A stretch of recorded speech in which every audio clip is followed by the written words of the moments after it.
우리 지난 시간에 뭐 배웠는지 기억나세요? 네, 기억납니다. 베드로의 치유 사역에 대한 내용이 기억나요. 맞아요. 그리고 8년간 중풍병을 앓았던 애니아가 치유가 됐어요. 맞아요. 그리고 요빠 지역에 있는 이제 도르가라 하는 선행을 잘 베푸는 여인이 병들어서 죽게 됐는데 그때 베드로가 나타나가지고 그녀를 다시 살려요. 맞아요. 그런 정말 일이 큰 있습니다. 이적이었는데 맞습니다. 베드로가 요빠 지역에서 무도쟁이 시몬의 집에 머문다고 했는데 그 다음 얘기가 너무 오늘이구나. 궁금해요. 오늘이에요. 너무 사도행전 기대되지 10장. 않아요? 무슨 일이? 오늘이구나. 안녕하세요. 안녕하세요.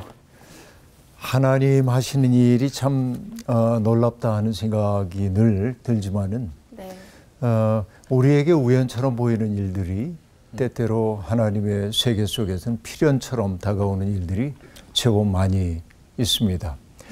우리가 축구할 때 이제 그 골키퍼로부터 스피진으로 해서 미드필더로 서서히 공을 만들어가는 그 과정을 우리가 뭐 빌드업한다 이렇게 얘기를 하고 있는데 뭔가를 만들어가는 과정이라고 볼 수 있겠죠. 하나님 하시는 일도 그렇게 정교하구나 하는 생각을 할 때가 참 많이 있습니다. 인간의 DNA 속에 있는 유전자 염기 서열이 30억 개인가 뭐 그렇대죠. 이게 4개의 문자로 되어 있는 4개의 문자로 되어 있는 그 염기 서열이 30억 개로 되어 있는데 이것을 이제 우리 종이에다가 그 문자를 4개의 문자를 쭉 적어서 쌓아 올리면은 미국에 있는 그 워싱턴 기념탑만큼 높이가 된다네요. 어마어마한 그 인간의 세포 하나 속에 그런 어마어마한 정보가 담겨 있죠. 신비 그 자체입니다. 우리들 하나하나가 다 굉장히 신비한데 하나님 내 인생을 돌이켜봐도 하나님이 이렇게 빌드업을 하셨구나 하는 생각이 들 때가 아주 많이 있는데 가만히 보세요. 이제 사도행전에서도 우리가 성령이 너희에게 임하시면 너희가 권능을 받고 예루살렘과 온 유대와 사마리아와 땅끝까지 이르러 복음의 증인이 될 거다 하고 얘기했고 그리고 예루살렘에 복음이 전파되는 이야기를 하다가 박해가 다가왔고 그래서 예루살렘에서 흩어져 간 사람들 가운데 빌립이 사마리아에 이르러서 복음을 전하는 얘기가 등장하고 에티오피아의 관리에게도 복음 전하는 얘기가 등장하고 그러면서 이제 복음이 점점 가고 있는데 우리가 지금 이미 알고 있습니다만은 이방인들에게 복음을 전파하는데 가장 중요했던 사람이 사도 바울인데 사도 바울을 등장시키죠. 그런데 그는 처음에는 박해자로 등장을 하고요.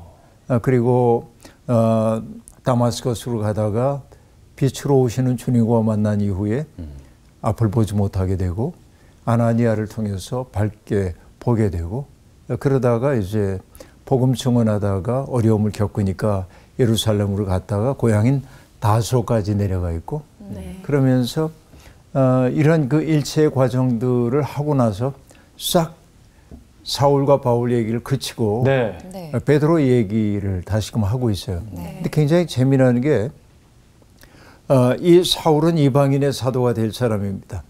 그런데 유대인들에게 있어서는 이방인에게 복음을 전한다라고 하는 게 그렇게 탐탁한 일은 아니었을 겁니다. 그리스도를 전하는 일이. 그런데 그러기 위해서는 범퍼가 필요해요. 뭔가. 바로 이게 베드로 이야기입니다. 오늘 수업 사도행전 21강 고넬료가 본 환상.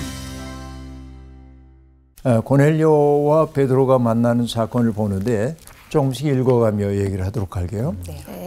사도행전 10장 1절부터 8절까지 정훈 학생이 가이사랴에 고넬료라 하는 사람이 있으니 이달리아 부데라 하는 군대의 백부장이라. 그가 경건하여 온 집안과 더불어 하나님을 경외하며 백성을 많이 구제하고 하나님께 항상 기도하더니 하루는 제9시쯤 되어 환상 중에 밝히 봄에 하나님의 사자가 들어와 이르되 고넬료야 하니 고넬료가 주목하여 보고 두려워 이르되 주여 무슨 일이니까? 천사가 이르되 내 기도와 구제가 하나님 앞에 상달되어 기억하신 바가 되었으니 내가 지금 사람들을 요빠에 보내어 베드로라 하는 시몬을 청하라. 그는 무두장이 시몬의 집에 유숙하니 그 집은 해변에 있다 하더라. 마침 말하던 천사가 떠나매 고넬료가 집안 하인 둘과 부하 가운데 경건한 사람 하나를 불러 이 일을 다 이루고 요바로 보내니라. 자, 가이사랴에 고넬료라는 사람이 있었다 하고 말합니다. 이 가이사랴라고 하는 곳은 지중해 해변에 있는 도시이고 총독이 주재하던 곳입니다. 예루살렘이 있지만 총독은 가이사랴에 머물고 있었고 때가 되면 예루살렘으로 올라가곤 했습니다. 가이사랴라고 하는 그 도시의 이름 자체가 보여주고 있는 것처럼 그건 가이사랴 황제를 기념하기 위한 도시이죠. 알렉산더 대왕의 아버지인 필리페 2세를 기념하여 만든 도시가 가이사랴입니다. 그러니까 로마 총독이 거기에 주재하고 있었는데, 그러니까 그곳에 이탈리아 부대라고 하는 군대의 백부장이 있었다 하고 말합니다. 네. 이탈리아 부대라고 하니까 본토에서 온 사람들입니다. 한마디로 얘기하면 뭐냐, 친위 부대이고 엘리트 부대라고 하는 사실을 알 수 있겠는데, 그러니까 거기에 백부장이라고 말합니다. 백부장이란 말은 우리에게 비교적 익숙한 말입니다. 네. 100명의 군대를 지휘하는 사람을 우리가 백부장이라고 얘기를 합니다만은, 백부장이면은 우리 장교로 얘기하면은 글쎄 소대장? 소대장보다는 좀 크고, 그런가요? 그죠? 네. 중대장보다는 규모가 조금 작고 그 중간 정도 어디에 머문다고 얘기할 수 있겠는데, 그러나 오늘의 이런 초급 장교들과는 달리 백부장은 매우 중요한 그런 보직이었다고 얘기할 수 있습니다. 네. 대개 일반 병들 가운데 리더십이 뛰어나거나 용맹하거나 이런 경험이 많은 사람들이 백부장으로 임명되는 경우가 있었고, 물론 이제 귀족 가운데에도 백부장에 임명되는 경우도 있었습니다. 내가 재산이 좀 있어서 내 장비를 혹은 부하들의 장비를 사비로 조달할 능력이 있을 때도 백부장이 되기가 조금 쉬웠습니다. 이게 참 재미있죠. 네. 그러니까 시민들은 자기 돈으로 자기에게 필요한 무기를 구입하기도 하고 그 능력이 있으면 조금 진급에 유리하기도 했는데, 근데 대개 병사에서 백부장이 되기 위해서는 10년 내지 15년 정도를 군대에서 복무를 해야 하고, 고대 세계에 전투가 많았던 것을 생각하면 네. 전장에서 잔뼈가 굵었다 이렇게 말할 수 있습니다. 그러니까 삶과 죽음이라고 하는 것을 늘 직면하며 살 수밖에 없었던 사람이고, 또 자기의 부하들이 죽어가는 것도 봤을 거고 살려내기 위해 위험을 무릅쓰기도 했을 거고, 그러니까 백부장은 대단한 리더십을 가지고 있는 사람이었다. 그렇게 얘기할 수 있겠는데, 네. 그를 소개하는 말이 경건한 사람이었다라고 말합니다. 그러니까 경건한 사람이라고 하는 것은 우리가 공부 계속해 왔습니다만 유대 교인이 되기 위한 입문 과정을 마친 사람을 뜻하는 말입니다. 네. 그는 유대교에 굉장히 친화적인 마음을 갖고 있었습니다. 그는 자기만 하나님을 믿은 것이 아니라 온 집안과 함께 하나님을 믿었다. 그러니까 집안에서도 가장으로서의 역할을 잘 감당하고 있었고, 그의 행실에 대한 이야기를 할 때 백성들을 많이 구제했다라고 말합니다. 여러분, 세례자 요한이 회개하라고 백성들에게 외쳤을 때 우리가 무엇을 해야 합니까? 하고 물을 때 세리들에게는 정해진 것 이상은 받지 말아라 하고 말하죠. 군인들에게는 사람들을 강압해가지고 뭔가를 강탈하거나 뭔가를 억지로 시키지 말라고 얘기합니다. 그러니까 군인들은 폭력을 가지고 있는 사람들이잖아요. 네. 그러니까 자기의 뜻대로 누군가를 부리려고 하는 태도를 가지고 있습니다. 뺏는 거에 익숙해요. 근데 이 백부장인 고넬료는 백성들을 구제했다. 그것도 많이. 대단히 경건한 사람임을 볼 수 있습니다. 사실은 구제라고 하는 것은 경건 생활의 당연한 귀결로 나타납니다. 우리가 그 산상수훈을 보더라도 유대인들의 경건 생활에서 중요한 것이 기도와 금식과 구제, 세 가지가 나타나죠. 그래서 예수님은 기도, 금식, 구제에 대한 이야기를 하면서 오른손이 하는 일을 왼손이 모르게 해라. 사람들 앞에서 하지 말아라. 사람들의 칭찬을 받으려고 하면은 그건 이미 상을 받았다. 네. 기도할 때는 골방에 들어가서 해라. 금식할 때는 내가 금식한다는 내색하지 말고 깨끗하게 해라. 구제할 때도 내가 이렇게 구제했어요. 떠벌리지 말아라. 네. 이게 다 은밀한 중에 보시는 주님 앞에 해야 하죠. 그러니까 이것은 연결이 이렇게 되어 있습니다. 경건 생활, 우리가 경건하다고 하는 것은 반드시 이것으로 나타나야 하는 것이죠. 그러니까 고넬료는 그런 의미에서 참된 경건이 무엇인지를 알았던 사람이다. 그래서 여러분, 우리가 야고보서 1장 27절에 이런 말씀이 등장하는데요. 하나님 아버지 앞에서 정결하고 더러움이 없는 경건은 곧 고아와 과부를 그 환난 중에 돌보고 자기를 지켜 쇠 속에 물들지 아니하는 것이다. 이것이 경건합니다. 하고 말합니다. 쇠 속에 물들지 않는 거, 개인 윤리. 네. 또 하나는 책임 윤리로서 고아와 과부를 환난 중에 돌보는 것이 진짜 경건이다. 그러니까 성경을 얼마나 많이 암송하냐, 기도를 몇 시간 동안 하냐, 이것도 경건에 이르기 위한 중요한 길이긴 하나, 네. 그러나 진정한 경건은 뭐로 나타나느냐? 고아와 과부를 환난 중에 돌보는 것으로 나타나야 하고 자기를 지켜서 쇠 속에 물들지 않는 게 진짜 경건이다. 야곱은 그렇게 얘기하고 있습니다. 이게 이제 중요하고요. 그리고 그가 하나님께 항상 많이 기도했다라고 말합니다. 기도, 구제, 금식 얘기는 등장하지 않습니다만 그가 어느 날 구시에, 이 구시는 해 뜰 무렵부터 따지면 오후 3시 무렵이 됩니다. 그러니까 오후 기도를 드리고 있을 때 환상을 보게 됩니다. 천사가 나타났고 아까 우리 정훈 학생이 읽을 때 고넬료야. 아주 약간 멋있게. 연기 좀, 연기 톤으로. 네, 연기 톤으로 읽어줬는데 그렇게 이제 말을 건네왔는지 모르겠습니다만 뜻밖의 소리가 들려옵니다. 그러자 주여 무슨 일이니까 이렇게 묻습니다.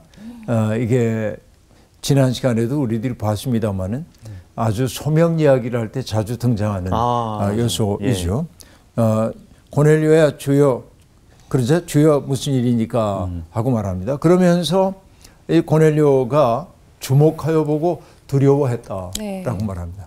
그냥 여기 두려워했다라고 번역이 되어 있지만은 뭐랄까 두려움 속에 빠져든 겁니다. 왜냐하면 이게 뭐냐, 완전히 낯선 세계가 자기에게 다가온 거거든요. 그렇죠. 낯선 세계예요. 이거는 일상 속에서 경험할 수 없던 세계 앞에서 그 두려움을 느낍니다. 이게 이제 종교적인 체험의 본질이라고 얘기할 수 있겠는데 천사가 그에게 상냥하게 말을 합니다. 내 기도와 구제가 하나님께 상달됐다. 그래서 너는 하나님께 기억하신 바가 되었다. 하나님 너를 안다. 그럽니다. 너무 좋았겠다. 그러니까 내가 지금 사람들을 요바에 보내어 베드로라 하는 시몬을 청하라. 그는 지금 무두장이 시몬의 집에 유숙하니 그 집은 해변에 있다. 상세하게 가르쳐 줍니다. 요바라고 하는 곳이 우리가 성경에서 조금 익숙한 장소이기도 한데요. 네. 어딜까요? 예. 요바. 하나님의 낯을 피하여 달아나던 요나가, 그죠? 니느웨를 피하여 다시스로 가려고 배를 탄 것입니다. 요바가 바로 그곳인 것이죠. 그러니까 거기 요나가 이방인 다시스를 향해 떠나려고 했던 그 자리에서 이방인 선교의 단초가 놓인다는 게 매우 흥미로운 대목. 그러네요. 네.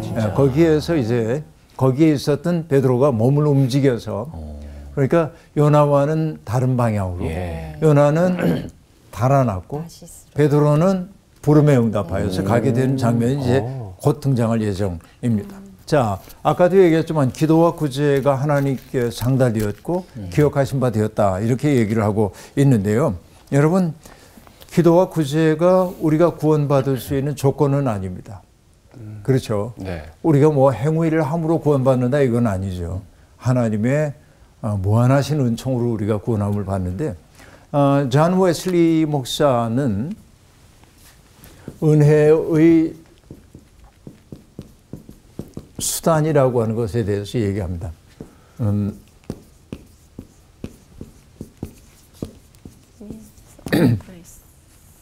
은혜의 수단이라는 게 있다.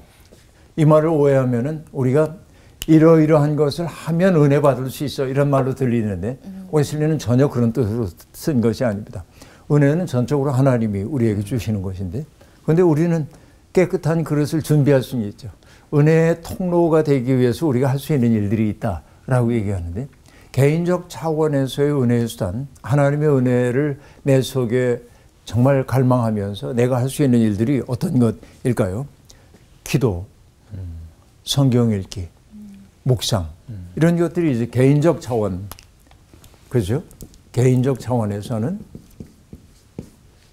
기도, 성경 읽기, 묵상. 그러니까 우리가 정말 은혜를 갈망한다고 한다면 꼭 해야 하는 일들입니다. 그런데 공동체적인 노력도 있어야 하죠. 이건 우리가 예배, 성례전, 그죠? 이런 것들이 공동체적 노력이라고 얘기할 수 있겠습니다. 성도의 교제도 여기에 들어갑니다. 성도의 교제. 근데 세 번째는 뭐냐면은 실천적 차원이 있습니다. 네. 그것이 뭐냐면 구제, 정의 실현,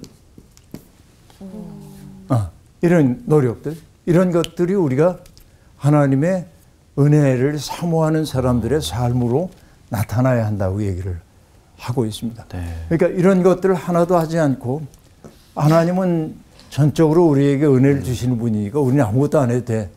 이것은 믿음이 있는 것처럼 보이나 무지함입니다. 그것은. 네. 이런 것들 한다고 해서 우리가 반드시 은혜를 내놓으세요 하고 얘기할 수 없지만 우리가 이런 것들을 꾸준히 노력을 하게 될 때 하나님은 우리에게 은혜를 주실 가능성이 늘어날 수도 있어요. 네. 예. 왜냐하면 갈망하는 자에게 주시는 분이기 때문에 이런 것입니다. 그러니까 이 고넬료는 이런 의미에서 경건한 사람이었습니다.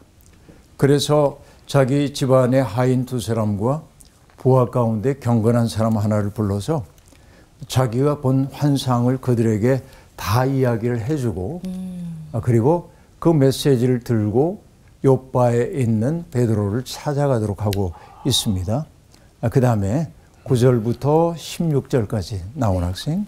이튿날 그들이 길을 가다가 그 성에 가까이 갔을 그때에 베드로가 기도하려고 지붕에 올라가니 그 시각은 제6시더라. 그가 시장하여 먹고자 하매 사람들이 준비할 때에 황홀한 중에 하늘이 열리며 한 그릇이 내려오는 것을 보니 큰 보자기 같고 내 귀를 메어 땅에 들이웠더라. 그 안에는 땅에 있는 각종 네 발 가진 짐승과 기는 것과 공중에 나는 것들이 있더라. 또 소리가 있으되 베드로야 일어나 잡아먹어라 하거늘 베드로가 이르되 주여 그럴 수 없나이다. 속되고 깨끗하지 아니한 것을 내가 결코 먹지 아니하였나이다 한데 또 두 번째 소리가 있으되 하나님께서 깨끗하게 하신 것을 내가 속되다 하지 말라 하더라. 이런 일이 3번 있은 후 그 그릇이 곧 하늘로 올려져 가니라. 네. 재미있죠. 네. 먼저 고넬료에게 일어난 환상에 대한 이야기를 하고 그리고 나서 베드로가 본 환상 이야기를 지금 들려주고 있는데요. 일종의 뭐랄까 카메라도 위에서 이렇게 바라보는 카메라 있잖아요. 네. 네. 부감으로. 예. 네. 부감하는 거예요. 부감적 시선으로 지금 얘기를 하고 있는데, 그러니까 임무를 받은 이들이 요빠에 다가올 무렵에 베드로는 이제 뭔가 환상을 보게 됩니다. 우리는 독자로서 이 둘을 다 보고 있잖아요. 네. 네. 흥미롭죠. 여기에서 벌어지는 사건과 여기에서 벌어지는 사건은 서로 이 두 사건은 아직은 연관이 없어요. 네. 근데 위에서 바라보면 연관이 생겨요. 이게 이제 영혼의 관점이라고도 볼 수 있겠는데 이런 시선으로 지금 보여주고 있는데요. 자, 베드로가 기도하려고 지붕에 올라가서 기도를 하고 있었습니다. 그때가 대략 6시, 그러니까 정오 무렵입니다. 그렇죠? 12시 이 무렵에 기도를 하고 있는데 그때쯤 되면 배가 고프죠. 네. 시장합니다. 그래서 그 집 안에 있는 사람들이 점심 식사를 준비하고 있던 때인데 황홀한 중에 환상을 보게 됩니다. 이 황홀이라고 하는 말이 여기 등장하고 있는데요. 참 재미있습니다. 그 베드로가 어디에 올라가냐면 지붕에 올라갔다. 여러분 이렇게 얘기하면은 이렇게 되어 있는 지붕 위에 올라가가지고 뭔가 아슬아슬하게 있는 것처럼 생각하지만 그런 게 아니고 명상과 기도를 위해 마련된 평평한 공간을 지붕이라고 얘기합니다. 도마라고 하는데 일부러 마련된 장소입니다. 그곳에 이제 올라가 있는데 황홀경에 빠지게 됩니다. 황홀이라는 게 참 재미있는데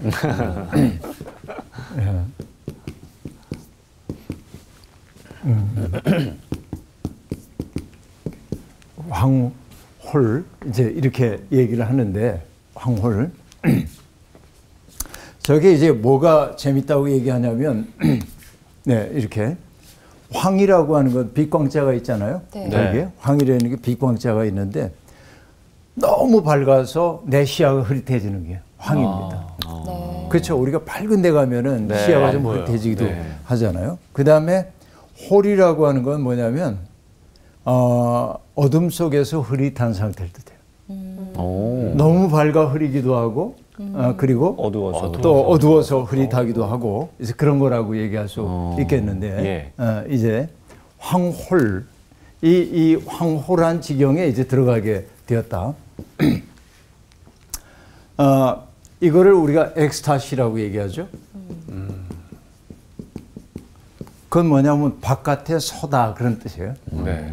황홀경에 빠지게 되면은 자기를 바깥의 시선으로 살피게 되기 때문에 그렇게 얘기를 하게 되는 겁니다. 이제 이런 경우라고 얘기할 수 있겠는데, 근데 어쨌든 어떤 광경을 보냐면 하늘이 열리고 그리고 한 그릇이 내려오는 걸 봅니다. 그 그릇을 보니까 큰 보자기 같기도 하고 내 귀퉁이를 메어서 땅에 이렇게 드리워져 있는 환상을 보고 있습니다.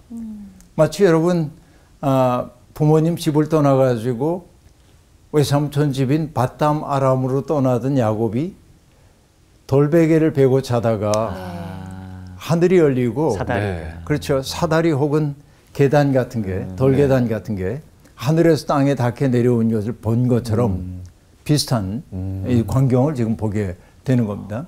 그렇게 해서 거기 가만히 이제 베드로가 놀라운 광경이죠. 네. 보니까 땅에 있는 각종 네발 짐승과 이야. 기는 것과 공중에 나는 것들이 들어 있습니다. 근데 여러분 우리는 거기에 있는 짐승들을 보면서 저 짐승은 뭐고 이렇게 이제 따져볼 수 있을 텐데 이 유대인인 베드로는 딱 보는 순간 뭘 하냐면 정한 짐승과 부정한 짐승 이게 이제 딱 가려지는 거예요. 왜냐하면 그들의 문화적 습속이기 때문에. 네. 그러니까 우리도 그렇습니다. 내가 어떤 자리에 있느냐에 따라서 뭔가를 평가하거든요. 그러니까 이 정결한 짐승과 부정한 짐승에 대한 규례가 떠오르게 되어서 베드로는 보면서 정결한 짐승도 있고 부정한 짐승도 있네. 이렇게 판단을 지금 하고 있는데 하늘에서 소리가 들려옵니다. 어떤 소리냐면 베드로야 잡아먹어라. 여러분 깜짝 놀랄 만한 이야기입니다. 왜냐하면 그럴 수가 없는 게 부정한 짐승을 먹으면 내가 부정한 존재가 되기 때문에 그렇습니다. 그래서 항거하듯 말합니다. 주여 그럴 수 없습니다. 속되고 깨끗하지 않은 것을 내가 결코 먹지 아니하였나이다 라고 말합니다. 자, 베드로는 여전히 율법의 한계 내에 머물고 있음을 알 수 있습니다. 율법을 지켜야 되는 겁니다. 이게 일종의 자기의 사회화된 자입니다. 이걸 사회화된 자. 우리도 살아가면서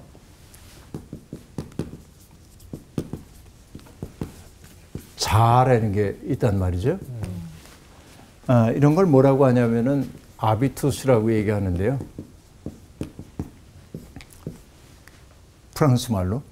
프랑스 브루디에라고 하는 그 이제 브루디에라고 하는 학자가 이제 피에르 브로디에가 사용한 말이기도 한데 여러분 예컨대 이제 우리가 음식을 먹을 때 아주 부유한 집에서 어릴 때부터 자란 사람은 레스토랑에 가가지고 뭐 프랑스식 요리 큰 접시에 조금씩 나오는데 예쁘게 담겨있고 그런 음식 먹는 거에 익숙한 사람도 있고 또 어떤 사람들은 이게 뭐 먹는 거야. 먹으려면 좀 푸짐하게 해놓고 먹어야지. 누가 옳은 거예요?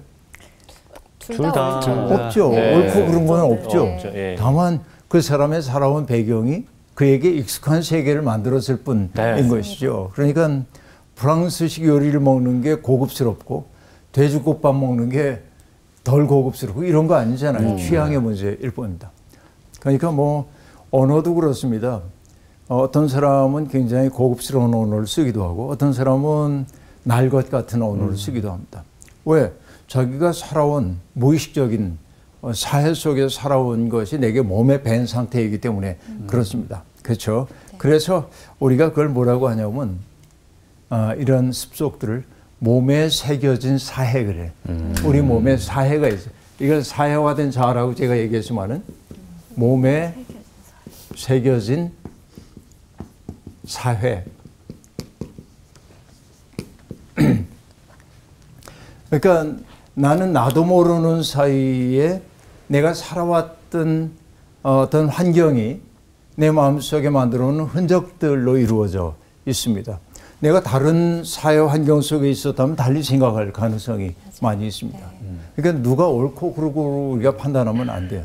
다만 그것을 이해하자는 얘기지. 나와 다른 사람이 있다고 할 때 공희 씨가 뭐 찬양도 부르는 사람이지만 대중음악도 하는데 왜냐하면 공희 씨에게는 그런 표현이 훨씬 더 세상 앞에 자기를 표현하고 하나님께 영광 돌리는 방식이라고 생각하기 때문에 그렇게 하잖아요. 네.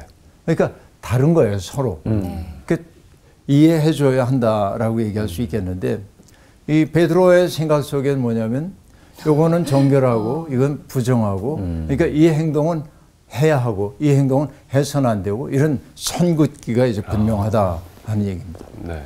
근데 하나님이 딱 뭐라고 하시냐면 하나님께서 깨끗하다 하신 것을 내가 속되다 하느냐라고 얘기합니다. 그가 가지고 있는 문화적인 편견을 송두리째 깨뜨리고 뒤흔드는 말씀을 하고 있는 것입니다. 여러분 때때로 우리들도 똑같습니다. 우리가 인종차별하지 않는다고 생각하지만은 우리나라만 해도 인종차별이 무의식적으로 상당히 있는. 네. 그리고 어떤 분들도 자기는 인종차별 안 하려고 애쓴다는 사람들도 뭐라고 얘기하냐면은 자기 속에 있는 편견에 대한 이야기를 합니다. 얼굴빛이 검은 어두운 사람을 만나게 되면 흠칫 놀란다든지 이런 경험들을 얘기하는 사람들이 더러 있습니다. 네. 이게 뭐냐면 나도 모르는 사이에 내 속에 배어든 어떤 차별의식 같은 것들이란 말이죠. 우리는 그런 편견 속에 있다는 것이죠. 문제는 뭡니까? 내가 그런 편견을 갖고 있다는 사실을 인식하느냐 아니냐의 문제입니다. 네. 편견이 강한 사람일수록 자기는 편견 없다고 얘기하는 사람이 제법 많이 있습니다. 이런 거입니다. 근데 어쨌든 난 잡아먹을 수가 없습니다. 너 왜 내가 깨끗한 걸 속되다고 해? 이 얘기가 3번 반복이 되자 베드로는 비로소 그것이 하나님의 계심을 자각합니다. 그리고 깨닫게 되는 것이죠. 그러자 그 보자기 같은 게 하늘로 이제 올라간다. 교육을 위한 교보제였던 거예요. 이렇게 얘기합니다. 그러니까 하나님이 요구하고 있는 건 기도하고 있는 베드로에게 환상을 통해 보여준 것은 뭐냐면 자기에게 익숙한 세계를 넘어설 수 있어야 한다 하는 얘기입니다. 내가 설정해 놓은 경계선을 넘어설 수 있을 때 더 큰 세계가 열린다. 네. 이상한 나라의 앨리스가 토끼굴에 들어갈 때 새로운 세계 열리는 것처럼 다른 세계와 접촉할 준비를 하게 되는 것입니다. 자, 그런 후에 다음 사건이 벌어지는데 17절부터 23절까지 17절부터 20절 성원 씨, 21절부터 마지막 절 공희 씨 읽어주세요.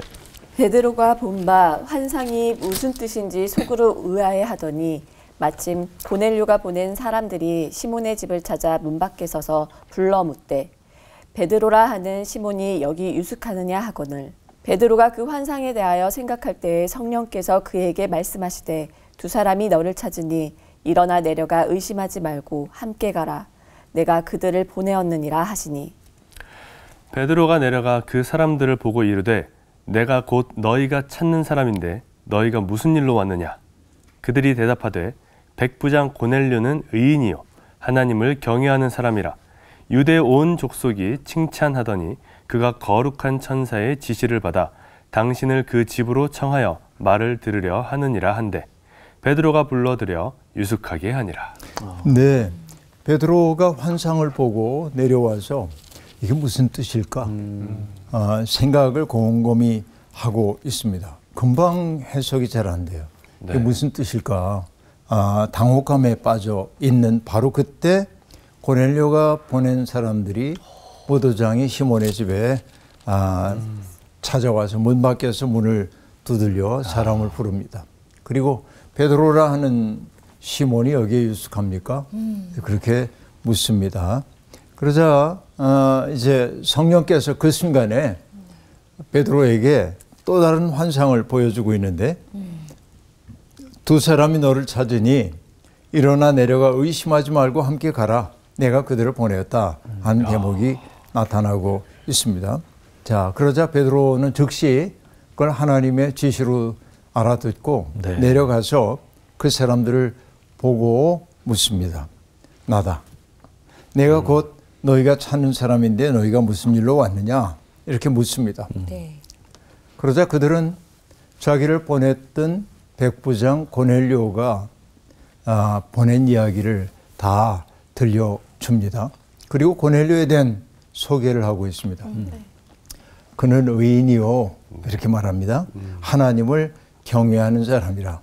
그래서 적대적인 관계일 수도 있지만 식민지 백성과 식민 통치자의 하수에 있는 사람들이 적대적 관계일 수도 있지만은 온 유대 족속이 그를 칭찬합니다. 근데 그분이 기도하는 중에 천사의 지시를 받고 당신에게 사람을 보냈습니다. 왜 보냈냐면 당신에게 말을 청하여 듣기를 원하기 때문입니다. 이렇게 이야기를 하고 있습니다. 그러자 베드로가 어땠습니까? 그를 불러들여 유숙하게 하니라 하고 말합니다. 여기 유숙하다라는 말은 세니조라고 하는 말은 손님으로 맞이했다라고 하는 말입니다. 누군가를 환대해드렸다라는 얘기입니다. 자, 내 집에 이방인을 드린다. 이건 간단한 문제가 아닙니다. 그런데 그를 그냥 마지못해 맞아들인 게 아니라 환대했다. 손님으로 그를 맞아들였다라고 말합니다. 저는 이 환대라고 하는 말이 참 중요하다고 생각을 하는데 우리가 이제 환대라고 하는 건 적대감이 가득 찬 세상에서 환대의 세상을 열어가는 게 우리의 꿈인데 제가 성경에서 가장 좋아하는 구절 가운데 하나는 창세기 18장에 등장하는 이야기. 아브라함이 자기 장막 앞에 있는데 낯선 사람 셋이 자기 앞에 있는 걸 문득 깨닫고 달려갑니다. 그리고 그들에게 엎드려 절하면서 먼 길을 오셔서 피곤하실 터이니 제가 물을 떠올 테니까 손과 발을 좀 닦으시고 제가 음식을 장만해 올 텐데 그 음식을 좀 잡수시고 그 다음에 마음을 상쾌하게 하신 다음에 떠나소서라고 얘기합니다. 낯선 사람들을 환대해주고 있는 것이죠. 네. 이 환대야말로 베드로를 베드로 되게 한 것이라고 얘기할 수 있겠는데요. 그런 환대를 경험한 분들이 사실은 누구였습니까? 천사였던 것이죠. 그래서 천사는 아브라함이 정말로 바라던 소식을 들려줍니다. 내년 이맘때쯤 너희 품에 아기가 있을 거다. 이삭에 대한 약속을 재확인해 줍니다. 그리고 이렇게 길을 가다가 그분들이 이렇게 얘기합니다. 우리가 하려는 일을 아브라함에게까지 숨기겠는가? 그러면서 소돔성에서 들려왔던 그 악행의 소식 때문에 우린 거기를 심판할지를 알아보기 위해 간다 하고 얘기합니다. 그러자 아브라함이 막아서면서 거기에 의인 50명이 있으면 어떡하렵니까? 이 유명한 얘기가 등장하게 되는 겁니다. 그 모든 일의 시작이 뭐예요? 낯선 사람들을 불길하다, 위험하다 여기지 않고 맞아들이는 거예요. 환대해 주는 것입니다. 소돔성에 살고 있었던 롯의 일가족이 구원을 받을 수 있었던 것도 마찬가지입니다. 성문 앞에 있었던 그 가족들이 보니까 나그네들이 오는 것을 보고 자기 집으로 모셔드려서 환대합니다. 그렇죠? 이게 이제 놀라운 일입니다. 그래서 인류학자인 김현경 교수는 이렇게 말하죠. 환대란 타자에게 자리를 주는 것, 그의 자리를 인정하는 것, 그가 편안하게 사람을 연기할 수 있도록 돕는 것, 그래서 다시 한번 사람으로 만들어주는 것이다 라고 이야기합니다. 이렇게 따뜻하게 맞아들이는 거예요. 여러분, 우리가 살고 있는 세상에는 정말 적대감이 가득 차 있습니다. 서로 갈등하고 미워하고 나와 생각이 다른 사람들을 배제하고 멸시하고 조롱하고 냉소하고, 이것은 하나님이 기뻐하시는 세상 아닙니다. 나와 전적으로 다르다고 하는 사람도 그가 귀중한 사람임을 인정하고 마주 앉아 이야기를 하다 보면 우리가 다 똑같은 꿈을 품고 있는 사람임을 알 수 있어요. 내 인생에 소중한 게 아름다움에 대한 것들도 모두에게 다 있는 거고, 자유에 대한 생각도 있는 거고, 그렇죠? 진리에 대한 목마름도 있는 거고, 뭐 그렇게 얘기하다 보면 가족 이야기라고 하는 공통 분모도 있는 거고, 그 근본적인 것에서 그와 내가 지향하는 바가 다를 수가 없어요. 그 지점에까지 가보면 만날 수 있어. 우리는 그 지점까지 가지 않고 내가 가지고 있는 생각만 가지고 서로를 다르다고 얘기하면서 갈등하고 있거든요.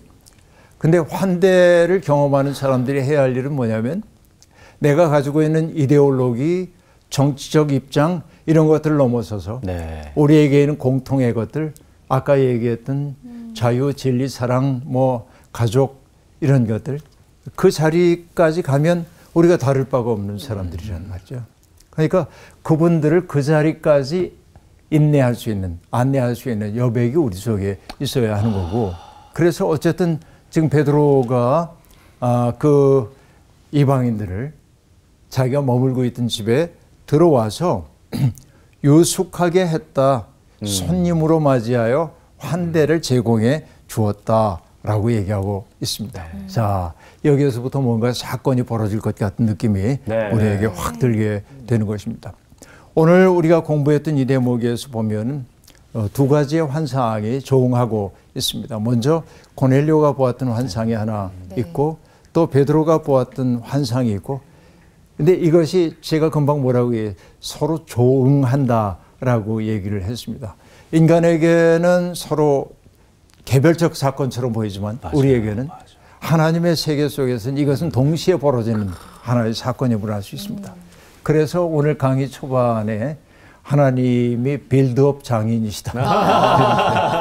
착착 이제 준비를 다 정교하게 하시고, 그래서 결국 만나게 하시고, 그러니까 베드로가 가지고 있는 아비투스, 사회화된 몸, 자기가 거기에 벗어나지 못하게 될 때 그것을 깨뜨리는 일을 환상을 통해 하시고, 그리고 그가 자기의 장벽을 넘어설 수 있는 기회를 고넬료가 보낸 사람들과의 대면을 통해서 맞닥뜨리게 하시고, 그래서 결국은 베드로가 이전엔 생각할 수 없었던 일을 해요.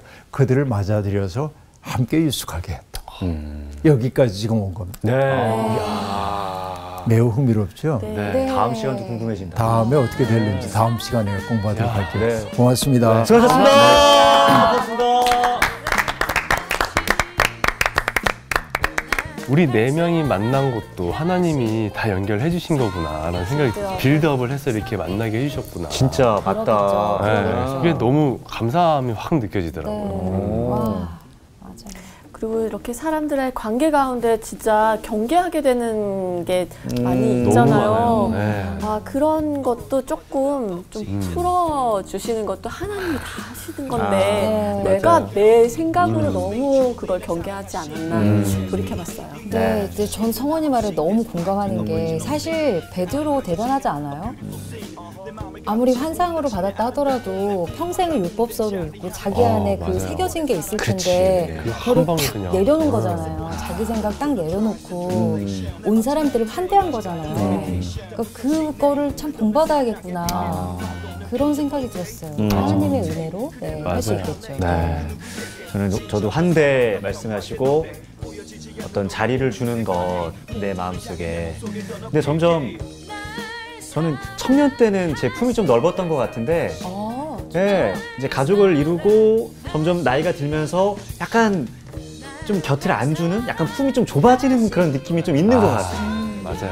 그냥 우리 가족들 뭐 그냥 작은 공동체에만 더 집중하는 것 같은데 그렇게 하나님이 누군가를 나에게 보내셨을 때 내가 외면하지 말아야겠다, 환대해야겠다, 내 품을 좀 더 키워야겠다 이런 생각이 좀 들었어요.